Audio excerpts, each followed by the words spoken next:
the agent effectively became my COO, my general counsel, my CFO, like literally everything in one. And it's really what's allowed us to stay as lean as we are. I mean, we're still a team of three.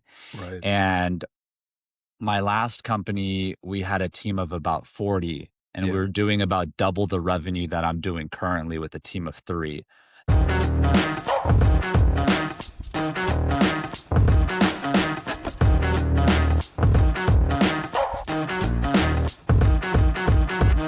Hey, what's going on, guys? Welcome back to the Evergrow Show. And today's guest is somebody that I think you guys are really going to love. I have with me here Jonathan Martinez, the founder at GrowthPair. GrowthPair helps startups hire offshore growth marketing talent while saving them up to 80% on payroll. Prior to founding GrowthPair, Jonathan's done some really cool stuff. He's led growth at companies like Uber, Postmates, Coinbase.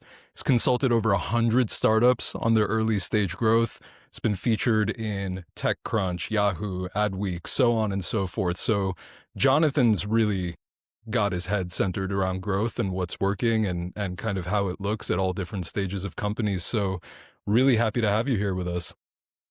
Yeah, it's an honor and appreciate the intro. I think that if there's been one consistent theme across my career, it's been growth from the very beginning up until even now with the startup that I'm running. So yeah, just excited to chat all things growth. I'd love to kick it off with something a little bit open-ended, but I think get a good glimpse of what you're thinking about. What is the most exciting thing or things to you right now? For me, it's just the advancement that we're seeing and the evolution of marketing, and with that, how a marketing team is structured and how companies are not only looking to build their teams but also like perform much faster and better with those teams. And so I'm seeing that firsthand with a lot of the companies that I'm either working with or just colleagues in the industry, and the things that they're doing. And so yeah, it's been very cool to see where this is headed. And one of the things that I've also been saying is I feel like AI and this wave is going to be the largest advancement that we see in our lifetimes. And I didn't quite feel that way with mobile and the app store. I thought that that was huge for us, and I was like a part of that early days. But hopefully I'm wrong, because I love to see the advancements in technology, but it's just really cool to be a part of like this new gold rush, especially within marketing. Yeah, absolutely. And you kind of with every sort of major advancement, you really have two camps of folks. You have one group of people that are just super pumped, they're excited to dive in, play with it, experiment, basically embracing the change. And then you have the other camp that are just so resistant to change. They're like, I like things the way they are. I don't want anything to shift, but realistically, I've always found that the most successful founders and marketers, even more so, are the ones that are just super open to change. That there's a good saying, the only constant is change. And so having that mentality and actually being excited to embrace, how things are fundamentally going to be different, but also while simultaneously kind of sticking to, hey, I know the fundamentals, I know kind of my first principles, and I know sort of the foundational basis of how things are. I think combining those two makes people super successful. So I'm excited to hear that you're kind of in that first camp of folks that are just pumped about everything that's been going on. And I've been a huge advocate to, and always have been, to spending on yourself and your own education. And that's something that I'm even putting into practice now, where I'm almost like allotting myself, and I think of it as like not a huge burden or this like extraordinary expense. It's more of like, okay, I'm allotting this amount of budget per month for me to explore all the really cool AI tools. And that's been a mindset shift for me, because rather than going in and feeling like, oh, it's another subscription, I'm just kind of like lumping it all in. Hey, this is for my education. I almost think of it as like my AI MBA, where like I'm self-teaching, and that's the best way to learn, is to just get your hands dirty, especially within marketing. go back to my early days of like how I got into growth. And it was a lot of just like testing on my own back when I was a YouTuber in 2008. Like, I was publishing videos and I didn't quite know what I was doing, right? But I was like effectively now what we call a content creator, right? And I was running ads and I was learning the ecosystem. And so, like, I see so much similarity to what I was doing then in learning all the, tricks of the trade to now with AI and like actually just learning through doing. So I think that's the best way to get ahead as a marketer. For sure. And, I think we both agree that growth in general and growth marketing is all about experimentation. So, through this lens of experimentation, basically looking at tools is just another thing to experiment with. You have so many coming out every single day. And ironically enough, there is so much innovation happening every day that I feel like the learning content actually has a really hard time keeping up, rather than kind of taking the approach of, all right, I'm going to go on YouTube, I'm going to, go to the internet, I'm going to try to find some guides, find some resources on how to learn. These days, the best way to actually learn this stuff is to play with it, is to try to put it into your workflows, try to apply it to yourself, your life, your business, and see what the results are. And that's, I've found as well a really, really good way to kind of filter out what's all hype based, what's actually working, and what are the things that are going to move the needle for me and my businesses. hmm I mean, don't get me wrong. I do think that there are resources out on the web to learn some of this, but it's very far and few because to your point, it's like really just about immersing and just signing up for these tools, testing and trying. But there are a couple, one that comes to mind, How I AI with Clairvaux, which is Mhm. like a Lenny kind of partnership, or she's kind of a part of the network. And I like the style of that podcast because she'll interview those that are in the weeds with AI tools and they'll do a screen share of like how they're actually utilizing AI in their day to day. But again, it's so far and few. And because of the speed of how everything is evolving, like you said, the best way is to just get into it and start by doing with all of these tools. Yeah, for sure. Another another guy I really like is Greg Eisenberg. I don't know if you've seen him, but it's funny. I love his channel, and I've been following him for a very long time. And then he really started doubling down on AI and AI tools. But if you go back and watch something from like 3 months ago, it's pretty much obsolete at this point, like something new has come out, something's fixed the workflow, something's been automated, it's 10 times faster, 10 times better. And I always think back, another really funny example is the Will Smith pasta eating video. I mean, at the beginning of kind of the, AI video innovation craze, there was this litmus test for how well is it working, and it was Will Smith eating pasta, and it just looked so creepy and so terrible. And, I think everybody saw that and was like, oh, yeah, that's never going to happen. And now, just the other day, I saw a video that was so lifelike and so realistic, and coming from so many different angles, and the lighting was perfect. And I was like, man, we've really come a very long way in a very short amount of time. So it's really cool to just see the speed of innovation and improvement of the tools and tech. Even seeing, and I've seen that clip, and yeah, I think the clip from years ago is super creepy, and and nobody really knew what that would look like, especially so soon after, because it's not like this was a clip from 10 years ago. This is like very soon after, and the iterations are just getting better and better. And yeah, I'm even seeing that internally with the company that I'm running, which is we have to constantly be updating what our processes look like, not because it's breaking, but because it just gets better. And I've got a bunch of examples of things that I'm sure we'll get to it, different things we've automated within the business, but we've just gotten smarter about how we do it because of the advancements, really. Totally. And not only the advancements of like new tools coming out, but new models within those tools. So yeah, crazy times, but just back to the point on like Clairvaux and like you mentioned, Greg Eisenberg. There are those creators that are sharing how to do things in real time, but yeah, you just have to stay on top of it. Otherwise, it's going to be outdated. If you're watching something from months ago. Yeah. Constant quest for learning and getting better, day by day.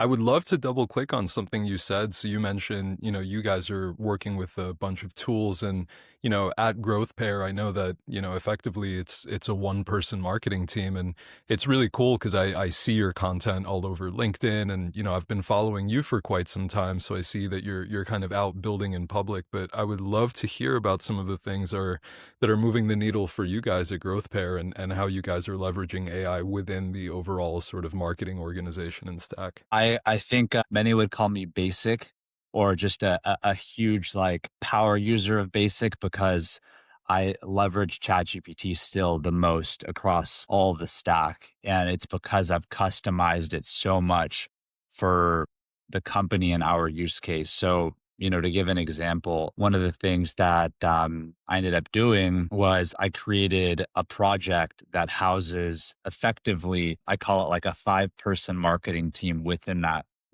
project. And there's like actual names for each individual. So like the analyst has a name, the designer has a name. It's kind of weird when you look at, outside looking in, like I'm chatting with a team that doesn't exist, aren't human, but they all have their instructions, they all have context on the business.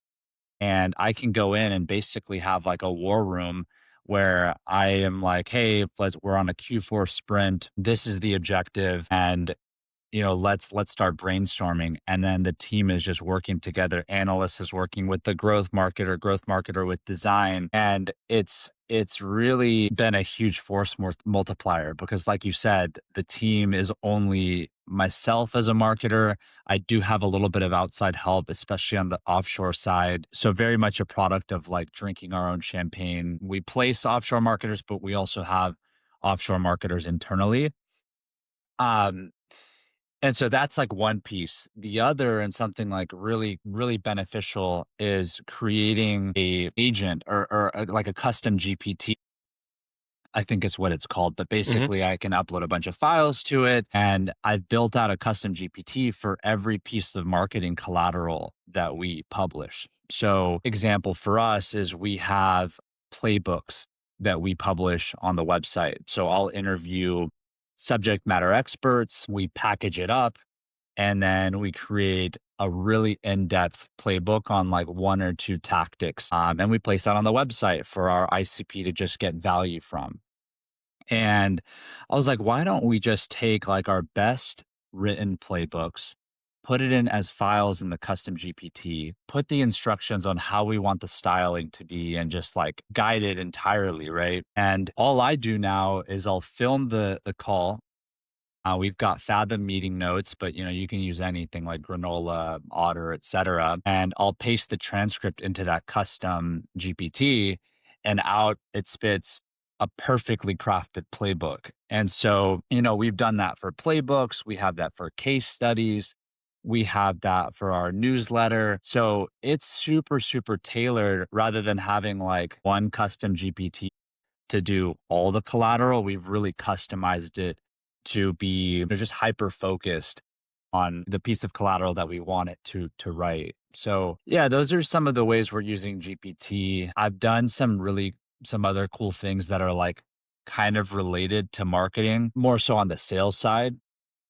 Being that we're still very nimble, we don't have a large sales team. But once we do grow the sales team outside of just, you're looking at the sales team here, I take all of our discovery calls. What I did is I took all the Fathom notes from the last year from all of these discovery calls that I've taken Mhm. and I threw it into a custom GPT. I tried to like add them all in, I think initially as like separate files, but it was like exceeding the limit. So I ended up finding a workaround, but I added it all into a custom GPT. And now I can go in and ask it anything about product positioning, messaging, what are the common objections, how long am I talking versus the prospect? Just like a lot of really cool insights. And I mean, it's helping me out right now, but I think that going forward into the future when we have a bigger team, it's hard to have like five minds and have all their information together, like glued into one. But I think this now makes it possible with context sharing. So yeah, there's a lot of ways, but those are some of the big, like most impactful, like big lift items that we're doing at Growth Pair currently. Yeah, no, it's super fascinating. And a couple of very interesting points that you've touched on. I've actually found that the organizations that are getting the most benefit from AI are the ones that go super deep vertically on just a few tools, right? So it's not, Mhm. let's add 50 things into the stack and, make micro optimizations across a bunch of different tools. It's, let's take a powerful tool, let's tailor it to our business, and then let's use that for as many things as we can possibly use that. And the huge benefit is that, first of all, you get really good with this one tool. Then the other massive benefit, and this is the thing that I found that just generally makes AI better, is you give it so much context. It just knows your business so well. You feed it all this data. Like you said, you feed it the sales calls, you feed it all of your collateral, you feed it all of your data, and it basically trains it to just become this super growth pair expert. And so now your chat GPT, your custom project, your custom GPTs, it just knows your business so well that it's like, it's almost hard to almost even train a human, right? Because of AI's propensity to be able to absorb data and organize it meaningfully so that you can then query it and ask it to do things. And yeah, that's really cool. And Another another point that I make, and I think, I speak with a lot of founders who are doing a lot with AI, and then I speak with founders who are almost like, well, I know AI is a thing, but I'm just like, I have no idea where to start. I feel like I'm already behind. Like I've no idea where to even like which end of the candle to start burning. And I always say like the easiest thing you can do is just create a custom project. Just load everything you have in, about your business and all the data that you have into one area and then just start asking it questions, start working from there because I think as a business, like you said, the best way to start is just by doing it. And so that's always a really good first step that I recommend to folks that are like, hey, what do I do with AIs? Create that custom project, put everything about your business into that project, ask the same questions that you would ask, any consultant that you would hire, but now it has all this context and all this knowledge, and you don't have to spend all that time, conveying that or on calls or, doing that. And then the last point that I really, really liked is that you're recording all your calls, you're updating, uploading all this data into your GPT. You have effectively a power employee that is online 24/7, that is there to answer your questions, that is there to bounce ideas off of. And before it was like, AM Slack messages or WhatsApp chats like, "Hey dude, am I crazy?" or XYZ. And now it's like, well, not only is this person not going to get pissed off that you're hitting it up very late at night and not distracting it from something, but also instant recall of all your context, instant recall of everything that you fed into it. And that's just so powerful, both theoretically and in practice. And it's really cool to see that you guys are using it internally. I think that that's going to be the biggest advantage as we scale the company is not losing the context from my mind and the others that are on the team currently, Yeah. but just being able to share that across the entire team. And even for me, as I think about being able to pull information, like you said, rather than messaging someone at 3 a.m. Now I have all of their sales calls fed into a GPT or whatever custom project could be on Claude. And I'm just asking it in real time these questions. One, it's probably going to be more accurate, but two, it's going to be very, very quick to answer. And then three, it's just saving everyone time. So yeah, I mean, that's one of the first things I did was I built a custom project with all of the, our operating system, our agreements that we send customer, pretty much everything within the business, brand guidelines, the whole deal. And the agent effectively became my COO, my general counsel, my CFO, like literally everything in one. And it's really what's allowed us to stay as lean as we are. I mean, we're still a team of 3, and my last company, we had a team of about 40, and we were doing about double the revenue that I'm doing currently with a team of 3. So if you were to just like look at that, we're going to be a team of 6 with the same revenue as the company that I had co-founded previously that had a team of 40. It's yeah, and I'll keep saying this, but it is pretty wild times that we're living in with what you're able to do across the board. As long as you stay feeding as much information into these systems, which is like you mentioned earlier, like if you can go vertical on one tool rather than horizontal on like 5 to 7, I think you're going to be better off that way. And not to say like don't test the 5 to 7 tools, but I think narrow it in to 1 to maybe 3 tools that your team is just their power users in. And that's the beauty in it too, because I'm sharing these custom projects with the team. Very easy to just share this across the board so that anything I update in it, any files that I upload in, etc., now it becomes available to everyone. So it's like it's just the brain lives across the entire team through essentially a link, right? Or in their dashboard on these yeah, it's been a huge time saver across not only for myself, but the entire team.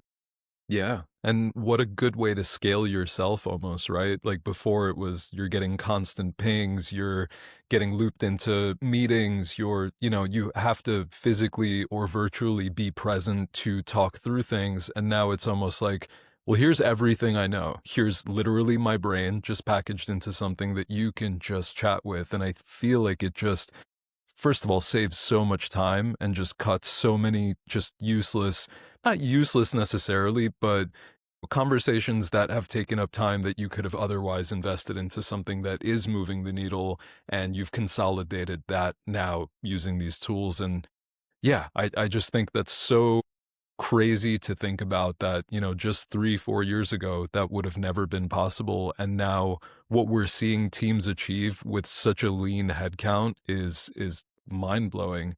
And that's something I wanted to ask you about as well, because obviously you work with a lot of companies specifically on helping, staff up marketing teams or augment marketing teams with offshore talent. Are you seeing that trend happening right now where a lot of companies are sort of going leaner? They, have less headcount, but they still have a crazy output and they're hitting crazy numbers and great results without necessarily having to scale that headcount. These teams are trimming, and it's happening so fast. I'm seeing it with all the companies we support, whether it's a small startup or enterprise, and they're getting more output out of being leaner, and it's just a more cohesive front. I think that overall, if I were to put a number, and of course it varies across the board by like company needs, size, industry, I've been seeing companies go do the same that they were doing previously with like half the head count. Mhm. I don't know if that accelerates, if more humans get, added into teams in the future. I mean, I'm in the business of placing talent. So, of course, I want more added into teams, but I also realize that you can be just or, if not more efficient with less now. One of the other big trends outside of like the shrink that we're seeing in teams is this kind of wave of specialist to generalist, where before we would have, even a year ago, it wasn't even like long ago, companies looking to bring on a paid social marketer and a paid search marketer, and now they're consolidating that into a paid marketer where it's just one role. Or instead of a paid marketer, I'm seeing that even transitioning to like a creative strategist that can come in and just do, the creative thinking, because so much of these ad platforms have also just gotten automated. You don't have to go in and toggle 30 different campaigns. And I've seen the trend, with companies like Google and how they've like pushed PMax campaigns, or Meta pushing CBO, and all of the different more automated versions of their once manual sets. So companies are now realizing like what is the lever that we now can pull, not only like with talent, but with what they're doing on these channels. And it really has become more creative. So I'm seeing like a couple of things on like the individual level. Companies are hiring more creatively minded marketers. They're hiring more generalists rather than specialists. And again, they're just getting leaner as teams because of the tooling and everything that's possible. Yeah, it's been interesting to see this, the patterns emerge, but I think we're still not even 20% of the way of like what a marketing team will look like or like a future marketing team will look like. It's still like early days, but those are some of like the big changes that we're seeing internally with the companies that we're helping staff at Growth Pair. Yeah. No, it makes a lot of sense, and you hit a great point. A lot of these ad platforms have made the actual tooling and the optimization process so much simpler and have automated so much of it. And it'd be one thing if it was like, okay, Google just wants me to spend more money, or Facebook just wants me to spend more money. So that's why they're saying, hey, use my platform for the AI optimization. But these campaigns are actually outperforming the manually optimized campaigns. That's what I've been seeing pretty much across the board. And so right now, basically your biggest lever is the creative, is the story, is how you're conveying, your brand and your messaging and your offer to your audience, which is, definitely aligned with what you said about, companies hiring more of that creative minded marketer rather than somebody who's really good at using a specific tool or platform.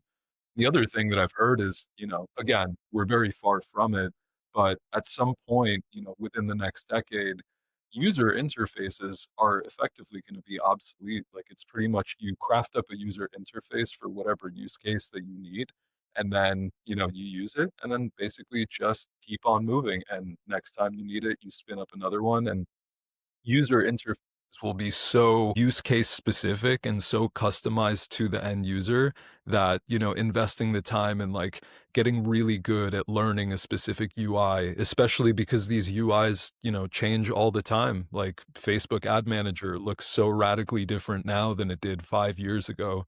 And so, yeah, no, that's a really, really interesting trend.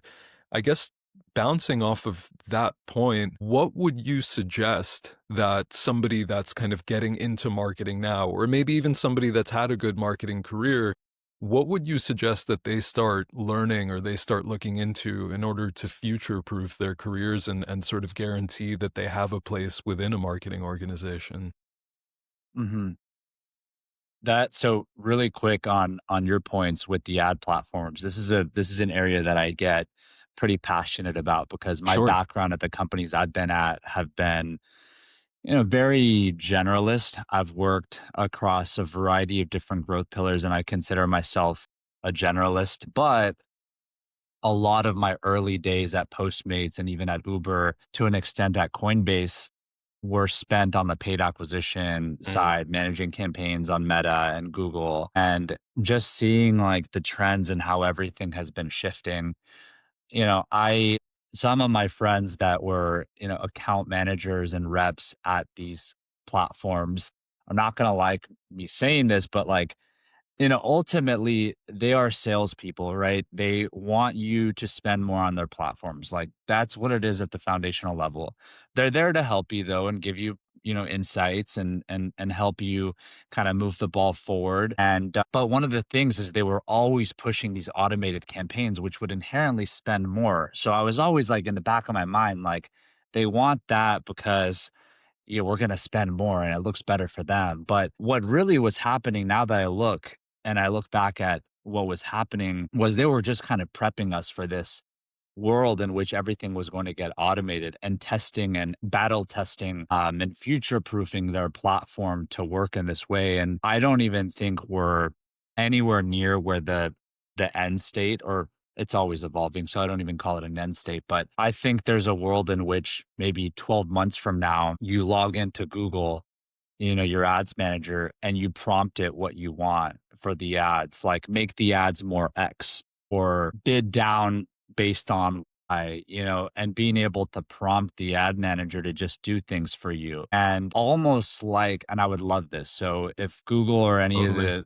PMs for ads are listening from any of the platforms, one of the things that I think could be really cool, taking a page out of like the LLMs like a GPT or Claude, is being able to upload my entire company brand guidelines, information, ICP, every file known, that's going to be relevant for a marketing campaign, throwing it all into Google. Now Google knows probably better than I do even because there's like so many data points and they can go out and just create campaigns for us in such an automated fashion.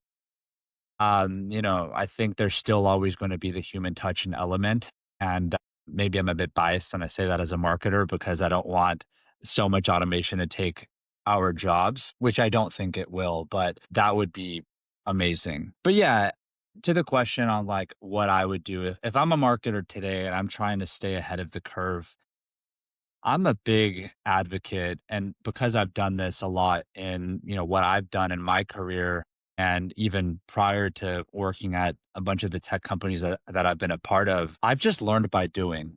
Hmm. And so like as a YouTube content creator, that's how I learned content creation, community management, ads, partnerships with other influencers. I remember we were doing like cross channel giveaways where it would be like here's a $50 gift card or here's an iPod Nano. All you need to do is subscribe to this channel and comment on their video. And it's almost like Substack referrals and all these like referral mechanisms on like Beehive nowadays, where it's like very common sense for the platforms to add it. But so much of what is needed for a marketer today needs to be learned on the job and on these tools because that's where I think you can get the most alpha as far as like both output and strategically and creatively is to just learn by doing and going back to what I said on like don't be afraid to spend money on these AI tools. Think of it as an investment to your education. An MBA these days are what, like 40 to 70,000 a year. I Median mean, price these point. tools, yeah, and so if you think about a subscription to ChatGPT Plus or to like a Lovable, you're 10, 20 a month, like, and you're going to learn so much more by just doing. And so I think like if as a marketer you can free your mind from a lot of the execution and do more strategic creative thinking along with being technical, like having those two components I think in the next 5 years is going to set you apart and put you, I think, in the top 1 if not 5% of all marketers just by having those skill sets. So yeah, again, I just say like learn by doing and don't be afraid to invest in your own education in the form of like subscriptions to tools. Yeah, it's very wise advice. It's funny, there's this meme or this joke going around where in every industry it says X amount of years of experience in so and so area. And it's like, well, this has only been around for, less than you're asking for. So how was I supposed to? But to your point, learning by doing, making sure that you spend meaningful time researching the tools and just seeing what's out there and what's possible. And to your other point about, being able to basically upload your business index to the ad networks. I don't know if you've seen the Google Pomeli tool, but that was something that blew my mind. I think as far as like aha moment, in growth, we want to get the user to the aha moment. It got me there so fast. And I was like, okay, now I'm seeing where this industry is going. It basically Google Pomeli, you basically go to the website, you type in your URL, scrapes your website, takes your logo, your brand colors, the messaging on your website, basically all of your assets. And then you prompt it to kind of like, hey, spit out some like really cool display ads that I can run. The quality and speed with which it did this for me was so insane. I made a video about it, and honestly, like, this is one of those game-changing moments that You know, like you were saying, creative is a massive differentiator now. It's no longer about your bidding or your optimization. Like, I'm sure you can have some small wins there, but what is your creative strategy? How are you conveying your business to your potential customers? This is absolutely doing that, and it's doing it in such an automated and quick way that basically there is no more barrier to entry. Like, every business can run base level Meta ads or base level Google ads without having to, like, work with designers and, go through this whole process that was such a big barrier to entry back in the day. And we're just seeing this landscape shift. So just like you said, going from manual bidding and manual optimization to now a lot of this is, sort of auto optimized within platforms. I see the same thing happening to the creative aspect in the very, very near future where, here's all my assets, here's all my resources, here's everything about my business. You already, as a platform, have the data about what makes people tick, right? About what gets people to click, what gets people to buy. Turn this into that. And it'll just start happening. And I can't wait till they actually start integrating these tools into the platforms because that's really when you're going to see, the advertising game shift, get a lot more businesses into the advertising landscape and talk about, boosting budgets. Like that's when these platforms are really going to benefit from so many more businesses coming online as far as, the advertising component is concerned. And I see it similar to how engineers are on Cursor, right? And they're using these platforms to 10x, they say, right? Their productivity. I feel like X is the new superlative, right? Where like, but it's true, right? Because now one engineer can do the output of 5, 10, etc., with the use of these tools. But it doesn't replace the engineer because the engineer still needs to know what to prompt, what to look for, how to connect things. And I think for marketers that are afraid of losing their jobs, if you can just get on the train of using these tools, it's just going to 10x your productivity, right? And you're still needed. Your expertise, your the basics, the foundational level and best practices when it comes to marketing is still needed, right? And both knowing what to prompt, knowing what to look for and polishing the final output. Like one of the things, even for, going back to how I mentioned the custom GPTs and projects that we've built internally, I think of it as the 90-10 with a lot of the things that we're doing, which is the first 5% is just me as a marketer knowing what to prompt, what inputs to give it, and which is creating the project and, giving it the right information. The next 90% is AI tooling doing a lot of the execution that would before take us dozens of hours to complete, if not more.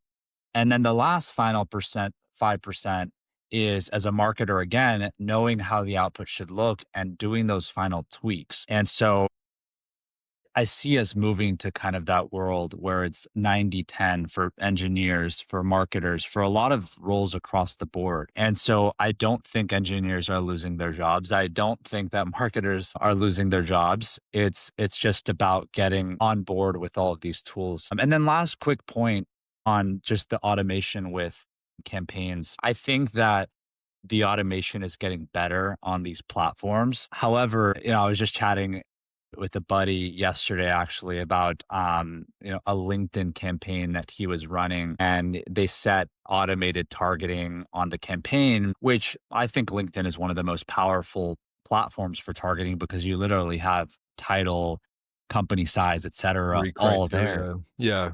everything. And so he's like, "Hey, you know what? Let's try automated and go against what we typically see on LinkedIn, which is a really tightened up targeting system. And it's how we're running our ad campaigns for Growth Pair.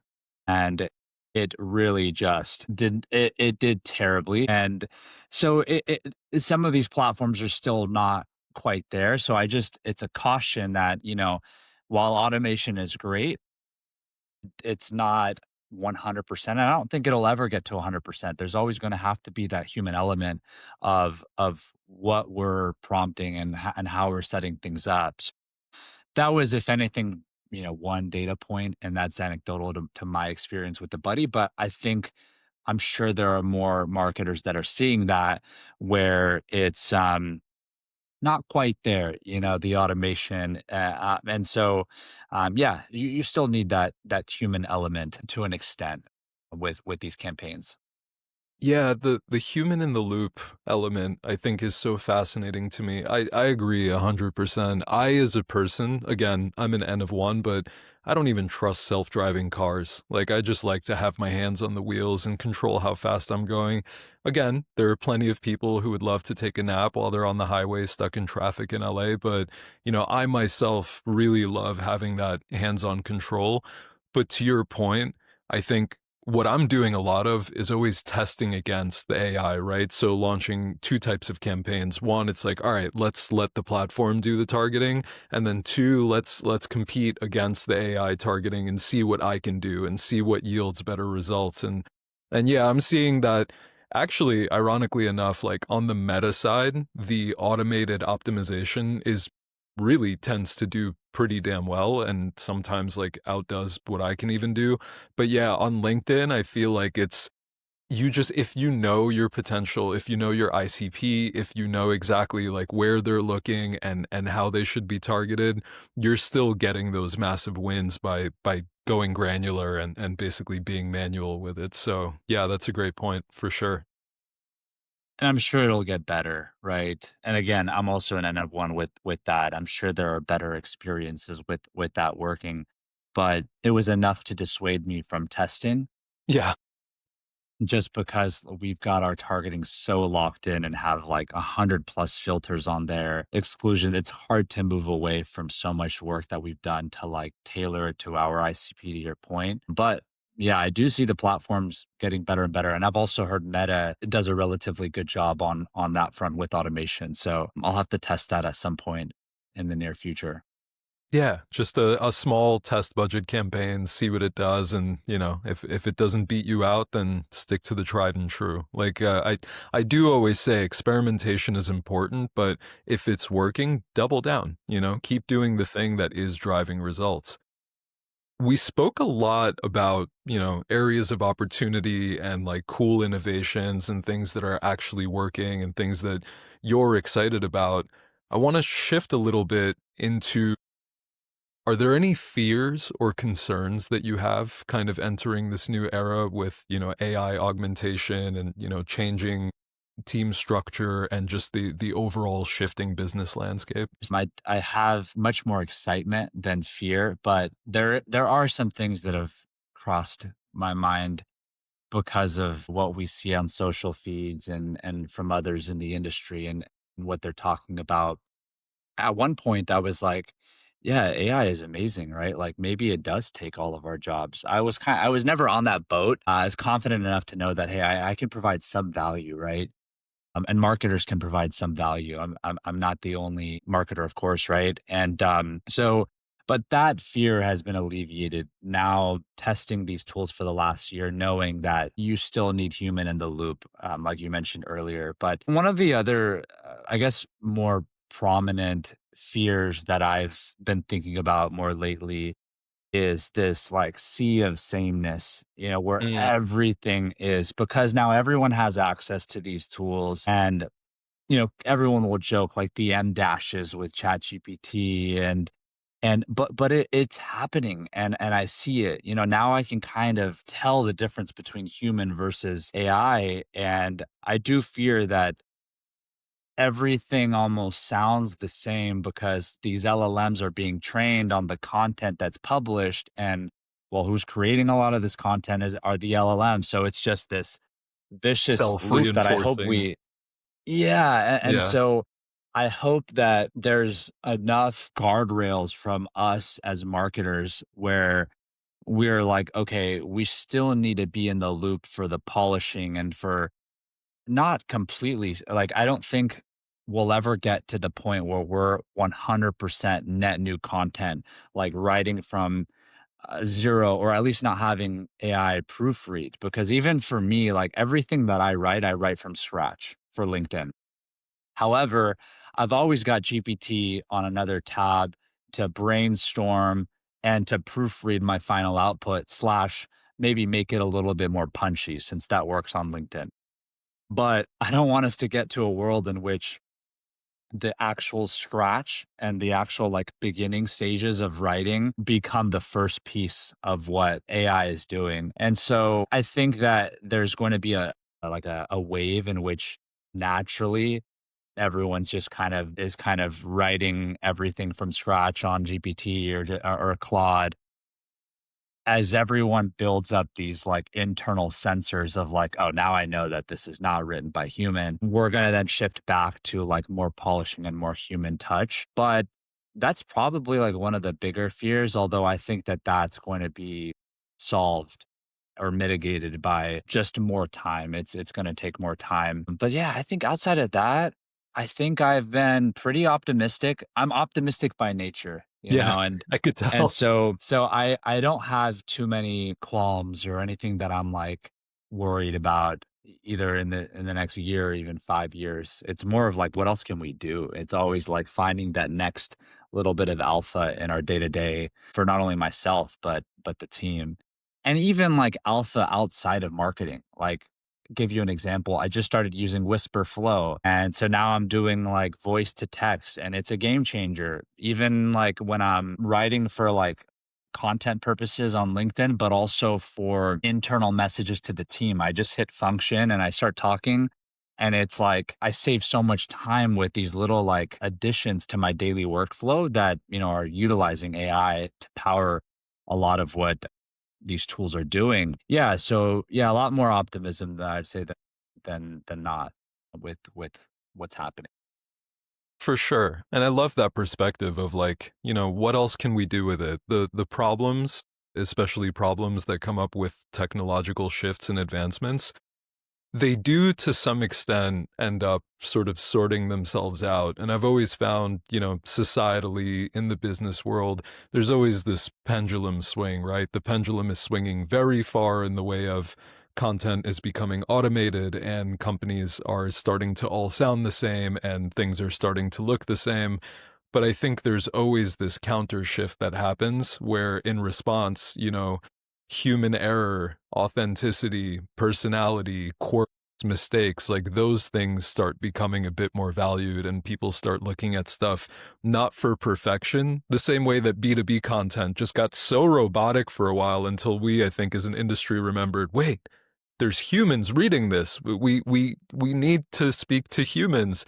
And I think the same thing is going to happen here where, there's going to be this sort of counterculture that then becomes the popular narrative in the meta of like human authenticity, human error, what makes us human is going to be the thing that people look for in content. So I do tend to agree with you. And I think we're still not quite there yet, but I think over time, especially over the next couple of years, as AI proliferates into our society, we're going to start seeing it start swinging the other way.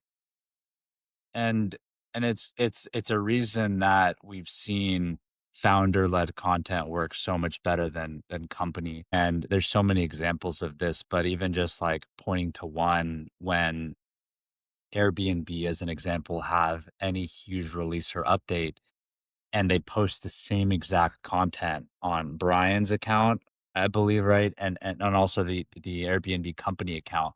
The engagement's much higher on the founder account. And so I think there's a yearning more than ever, and even within the last 12 months of like, I just want to read something human. And people are craving that kind of connection, which is why other things have started to pop off like in real life events. Like I just went to this like dinner and drinks event last night in West Hollywood, and that fires me up because it's like we're missing that as a species, right? Yeah. It's lacking now when we're just talking to a computer all day long. And so, yeah, I do think that the society will kind of follow that and be like, hey, we actually want more human, and we're going to start to see that more. And naturally, we'll see that more within marketing, within content, and everything that comes with it, events, right?